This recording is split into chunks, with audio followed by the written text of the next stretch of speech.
Ben ritrovati al meteo.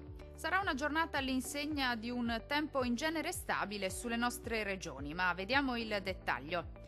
Sul Veneto locali foschie o nebbie al mattino sulle pianure, ma in rapido dissolvimento col passare delle ore. Cielo molto nuvoloso coperto un po' su tutte le province, ma in genere senza ulteriori conseguenze. Maggiori schiarite a partire dal pomeriggio. Temperature minime tra 8 e 12 gradi. Valori massimi oscillanti invece tra 15 e 18 gradi. Vediamo ora che tempo farà sul Friuli Venezia Giulia.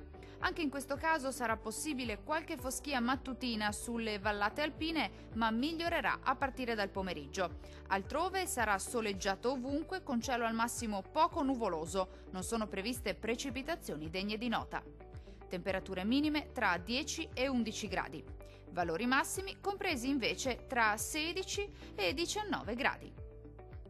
Vediamo infine la situazione meteorologica del Trentino Alto Adige. Bel tempo su tutti i settori della nostra regione, sarà infatti ampiamente soleggiato ovunque e il cielo si presenterà sereno o al massimo poco nuvoloso, salvo per qualche innocuo addensamento sulle aree meridionali. Temperature minime tra 4 e 7 gradi, massime oscillanti invece tra 17 e 18 gradi circa. Dal meteo per ora è tutto. Arrivederci al prossimo aggiornamento.